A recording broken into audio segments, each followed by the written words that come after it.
कुणाला माहिती आहे काय चाललंय? मग एकदा माननीय मुख्यमंत्र्यांनी एक स्टेटमेंट केलं असतं की मी पारदर्शकपणे याची इन्क्वायरी लावीन. का नाही केलं? मी सांगते ना, ओरिजिनल DF आणि DF 2.0 हे बहुत अंतर आहे. काय कळतच नाही या राज्यात काय झालं या 2.0 मध्ये. पण माझं म्हणणं आहे की ती जी काय पेनड्राईव्ह होती, ही पेनड्राईव्ह ही महाराष्ट्र सरकारने केली पाहिजे. आणि जे कोणी चुकीचं काम, कारण का माझा इंटरेस्ट आहे की हनी ट्रॅप हा त्यांचा वैयक्तिक प्रश्न, त्यांचा पर्सनल लाईफ आहे. पण त्या पर्सनल लाईफमध्ये पॉलिसी जर इम्प्लिमेंटेशनमध्ये गोष्टी होणार असतील तर हे राज्यासाठी घातक आहे, देशासाठी घातक आहे.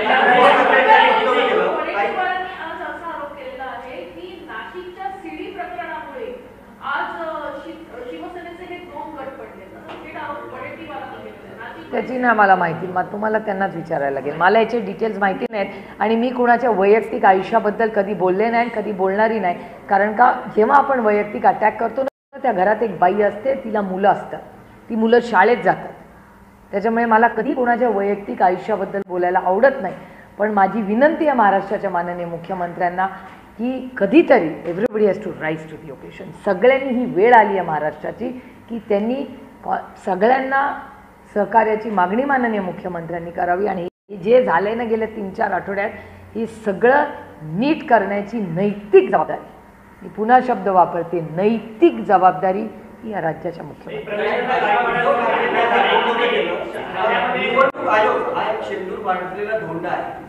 कोण म्हणलं असं?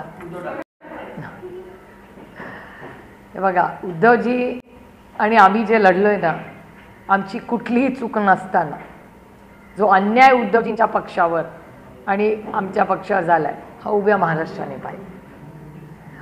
बाळासाहेब ठाकरे आपल्याला सगळ्याच वंदनीय आहे. हयात असताना शिवसेना त्यांनी उद्धवजींच्या हातात दिली होती.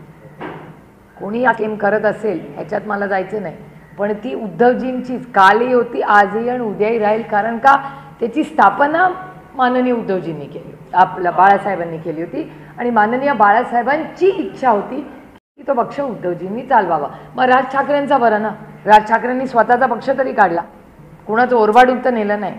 त्यांना काही गैर वाटलं त्यांनी त्यांचं वेगळं घर केलं. दुसऱ्याचं घर ओढून घेण्यात काय मजा असते देवालाच ठाऊक. स्वतःच्या स्वाभिमानी स्वतःच्या कर्तृत्वावर उभं राहण्यात एक वेगळी गंमत असते. हे दुर्दैव हे महाराष्ट्रात आता दिसत नाही. चंद्रकांत पाटील यांच्यावरती देखील शाईफेक हल्ला झालेला होता. त्यावेळेस तिथच्या उपस्थित पोलिसांना निलंबित करण्यात आलेलं होतं आणि शाई फेकणाऱ्यांवरती हत्या करण्यासंदर्भातला गुन्हा दाखल करण्यात आला. परंतु प्रवीणदादा गायकवाडांवरती फेक हल्ला झाला तरी अशा संदर्भातले कोणतेच गुन्हे दाखल झाले नाही, कोणाला निलंबन केलं नाही. हा सगळं दुटप्पीपणाचं धोरण आहे. मला काही खरंच आश्चर्य वाटत नाही या दुटप्पीपणाचं. कोणीही म्हणजे मग चंद्रकांत दादा असू दे किंवा प्रवीण दादा असू, अशी कृती कुणावरच कोणी करू नये. एका सशक्त लोकशाहीमध्ये अनेक गोष्टी असतात ज्या पद्धतीने तुम्हाला एखादी गोष्ट आवडली नाही किंवा त्याचा विरोध करायचे अनेक पद्धती आहेत. आणि हा महाराष्ट्र आणि हा देश महात्मा गांधींचा आहे, हा छत्रपतींचा महाराष्ट्र आहे, शाहू फुले आंबेडकरांचा महाराष्ट्र आहे. त्यामुळे आणि हा यशवंतराव चव्हाणांचा महाराष्ट्र आहे. दुर्दैवाने ही सगळी सुसंस्कृतपणा किंवा जे योग्य आहे, आजकाल लोक असे सत्तेमध्ये आहेत ना, महाराष्ट्रात तरी त्यांना असं वाटतं की उसको 100 खून माफ आहे. त्यांनी 100 खून केले ना तरी त्यांना माफीच आहे. हा जो एक आधार सत्तेमधल्या लोकांना मिळतोय ना, त्याच्यामुळे आज महाराष्ट्र बिघडलेला आहे आणि त्याला जबाबदार आजचे सत्तेमधले लोक.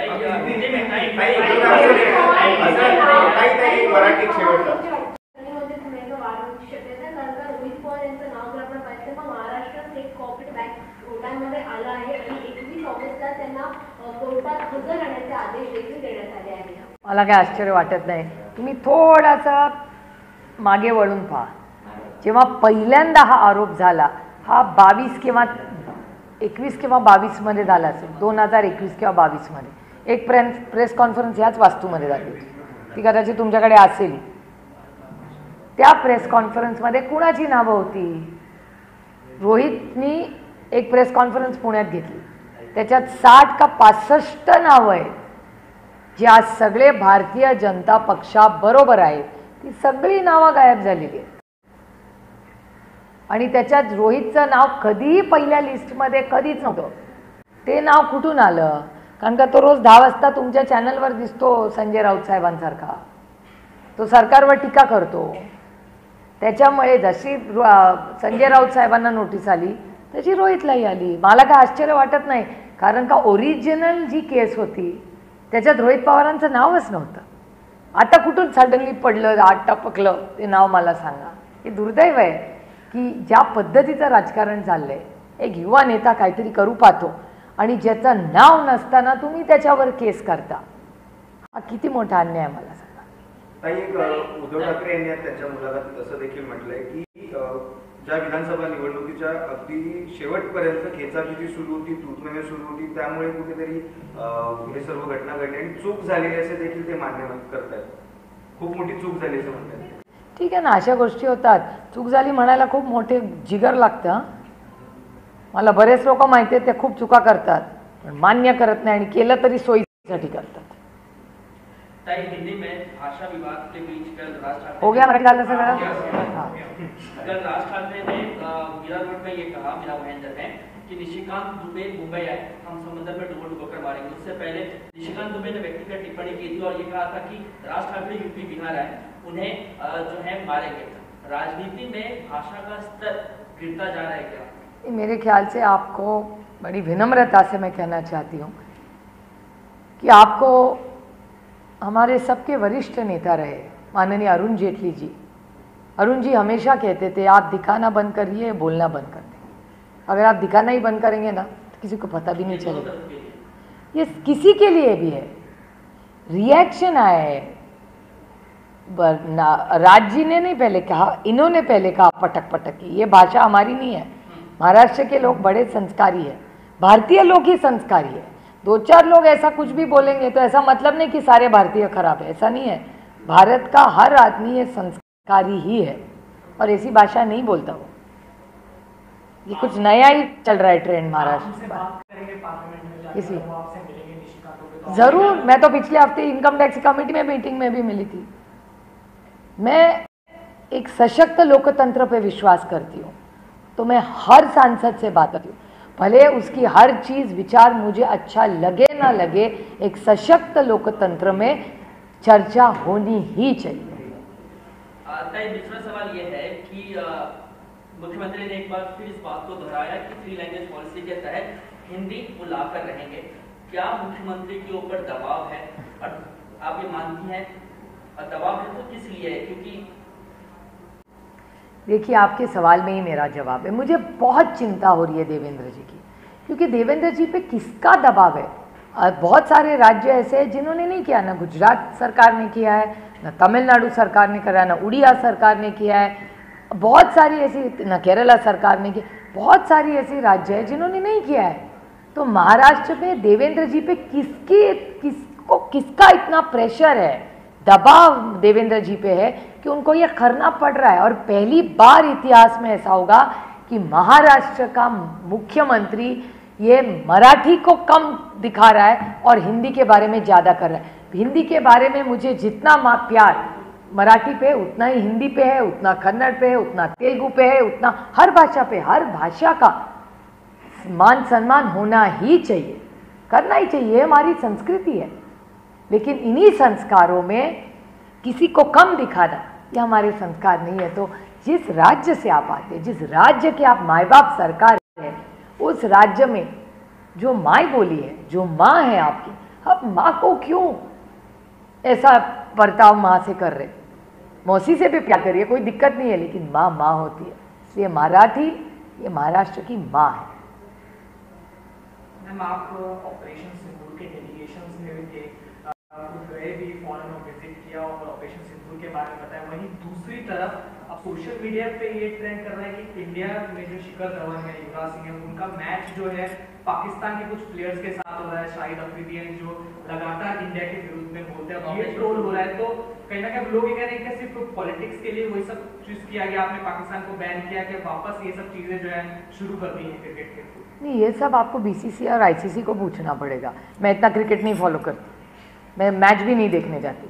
तो ये सब क्रिकेट का जो सवाल है वो आपको बीसीसीआई और आईसीसी के जो हेड है उन सबको पूछना पड़ेगा, उनके एडमिनिस्ट्रेशन को पूछना पड़ेगा। हमको कैसे पता?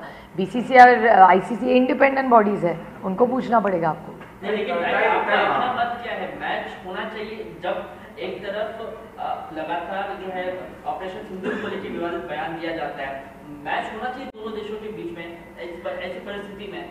देखिए परिस्थिति क्या है इसके बारे में MEA बोल सकती है, और बहुत सारी मिनिस्ट्री ऑफ एक्सटर्नल अफेयर्स जो परराष्ट्र मंत्री है वो उन्होंने तय करना चाहिए, क्योंकि ये नेशनल इशू है।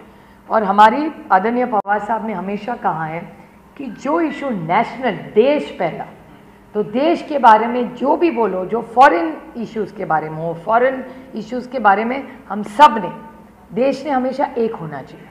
तो जो राज्य की अभी पार्लियामेंट चल रहा है, कल चर्चा हो सकती है, कल ऑल पार्टी मीटिंग है, उसमें ज़रूर चर्चा होगी। और जब ऑपरेशन सिंदूर शुरू हुआ और ऑल पार्टी मीटिंग हुई, बीजेपी ने बोला भी नहीं, बट हम सब ने कहा कि इस बार हम माननीय प्रधानमंत्री के साथ खड़े रहेंगे, क्योंकि पहलगाम की जो घटना हुई है वो देश पे हमला है, और जब देश पे हमला होगा तब हम जो भी हमारे विचार है वो रखेंगे एक तरफ, लेकिन देश के साथ खड़े रहेंगे। तो मेरे ख्याल से ये जो इश्यूज़ है, एक तो ये क्रिकेट का बीसीसीआई और आईसीसी को जवाब देना पड़ेगा, क्योंकि वो इंडिपेंडेंट बॉडी है, और MEA सब हमारे जो पॉलिटिकल पार्टीज़ हैं उनसे, और देश की क्या पॉलिसी है उस पर संसद में चर्चा होनी चाहिए।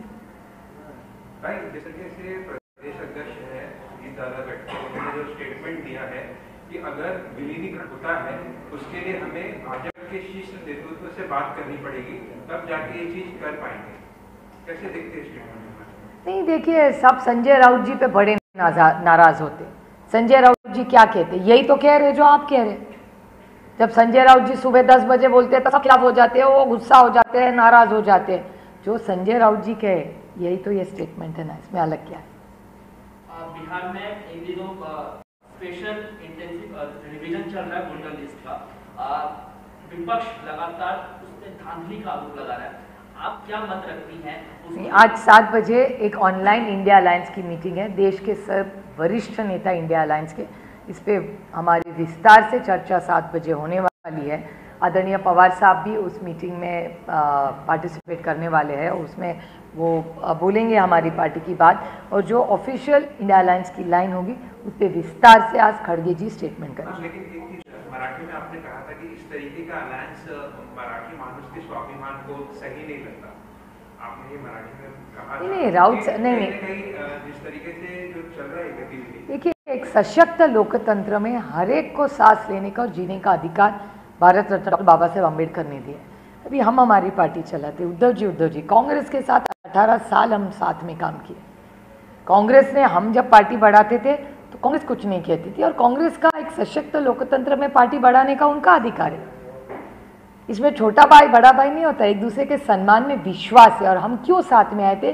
देश के, राज्य के हित के लिए हम साथ आए। अगर एक पार्टी दूसरे पार्टी को बोलने लगे भैया तुम नहीं बढ़ सकते, तुम्हारी बढ़ाई इधर तक ही है, इसके आगे नॉट अलाउड, ऐसा सशक्त लोकतंत्र में नहीं होता। तो जब हमारे संजय राउत साहब जब कहते हैं तब सबको बहुत बुरा लगता है, तब गुस्सा हो जाते हैं हमारे राउत साहब पे सब। तो जो राउत साहब कहते हैं वही तो ये बात हुई ना। उद्धव ठाकरे ने ये कहा कि चुनाव आयोग सिंदूर लगाया हुआ पत्थर है, क्या आज भी उनके मन में विधानसभा में मिले हार का खींच है? ये हार का सवाल नहीं है, पार्टी की जो केस चल रही है हमारी सुप्रीम कोर्ट में, उनकी भी चल रही है, हमारी भी चल रही है, और यही तो हमारी लड़ाई है। देखिए मत अलग हो सके, उसका मान सम्मान करना चाहिए। इसीलिए मैं राज ठाकरे जी का कहती हूँ, राज ठाकरे जी का कोई अलग मत था, उन्होंने अलग घर बना लिया, कोई दिक्कत नहीं, लेकिन उन्होंने पार्टी जिस तरह से तोड़ी। हमारी तो कोर्ट में केस चल रही है, हमारे पेपर्स आप देखें, मैं बड़ी विनम्रता से कह रही हूँ, मैं किसी को भी वो पेपर दिखा सकती हूँ। हमारी जो पार्टी की कॉन्स्टिट्यूशन है उस कॉन्स्टिट्यूशन, और जो शिवसेना का मैं उदाहरण आपको दूँ, शिवसेना किसने शुरू की? वंदनीय बाला साहब ठाकरे साहब ने। वो जब थे उन्होंने उनकी हाथ से वो पार्टी उद्धव जी के हाथ में दी, तो दूसरा कौन कैसे क्लेम कर सकता है? और एनसीपी की पार्टी की स्थापना आदरणीय पवार साहब ने की, आप कॉन्स्टिट्यूशन पढ़ लीजिए पार्टी का। तो हमें बहुत दुख होता है कि एक सशक्त लोकतंत्र में इतने सालों में इतने लोगों ने इतना त्याग किया, इस देश को आगे लेके गए, ये इमरजेंसी की बात करते हैं, अगर आपको इमरजेंसी गलत लगती है तो हमारा अन्याय आपको गलत नहीं लगता? आपको लगता है हम पे सही न्याय मिला हमें? मॉनसून सेशन विधानसभा में कल खत्म हुआ। पहले तो देखा गया कि लॉबी में दो गुट जो है आपस में मारामारी हुई, फिर पीछे एक शिवसेना के बंदी का एक वीडियो बाहर आया, उसके पहले एक नहीं, दो। शिवसेना के एमएलए ने एक कैंटीन वाले पर हाथ उठाए। किस तरह से देखती है पूरे मॉनसून सेशन हुआ? मैं बताऊं, एक पूरा ख्वाब समझ के हमने उसको भूल जाना चाहिए, क्योंकि महाराष्ट्र के सुसंस्कृत ये जो संस्कारी महाराष्ट्र है, इसको ये शोभा नहीं देता, क्योंकि बहुत मेहनत से लोगों ने बहुत त्याग किया है और इस देश को, इस राज्य को आगे बढ़ाया। ये राज्य छत्रपति शिवाजी महाराज का है, ये राज्य शाहू फुले अंबेडकर जी के विचारों से चलता है, और बहुत संस्कारी इस राज्य के जो पहले मुख्यमंत्री थे यशवंतराव चव्हाण साहब का है, जिन्होंने जितना मान सम्मान साथियों का किया, उतनी ही विनम्रता से उन्होंने विपक्ष का भी मान सम्मान किया। और जिस तरह से आज इस राज्य में माहौल है, वो महाराष्ट्र को मुझे बहुत दुख होता है ये कहते हुए कि देश में, पूरे देश में, कश्मीर टू कन्याकुमारी 4 हफ्तों में महाराष्ट्र की बहुत बदनामी इस सरकार के कारण हुई है। हर भाषा में महाराष्ट्र के ये वीडियोस हर जगह गए। हर राज्य का सांसद मुझे दिल्ली में पूछता है कि क्या है। एक याद है आपको, एक लाइन था, एक बीजेपी का कैंपेन था, कुठे नेऊन ठेवलाय महाराष्ट्र माझा। आज यही सवाल मैं बड़ी विनम्रता से देवेंद्र जी और बीजेपी को पूछना चाहती हूँ, कुठे नेऊन ठेवलाय महाराष्ट्र माझा। मैम, देवेंद्र जी ने इसका विरोध किया, जैसे आपने बताया कि कथनी और करनी में फर्क नहीं दिख रहा है, क्योंकि आप स्टेटमेंट देते हैं हाउस में, चाहे संजय गायकवाड़ हो, उनके खिलाफ भी अभी तक कोई कार्रवाई नहीं हुई, ना उस वीडियो पर इंक्वायरी की जा रही है, और हम आखिरी दिन एक दिन पहले देखते हैं कि लॉबी में जिस तरीके से वायलेंस हो रहा है। आप देखिए, मुझे तो देवेंद्र जी टाइम नहीं देते, मैं तो बहुत बार टाइम मांगती हूँ, मुझसे ज़्यादा आप लोग उनसे मिलते हैं, तो बड़ी विनम्रता से मेरी तरफ से भी एक नागरिक और सांसद होने के और इस राज्य की एक महिला की तरफ से आप ही उनको सवाल पूछिए, भैया आपकी करनी और करनी में क्यों फ़र्क है? आप क्यों नहीं, जो भाषण आप करते हैं वो हमें क्यों नहीं दिख रहा है आपके पूरे आपके बर्ताव में?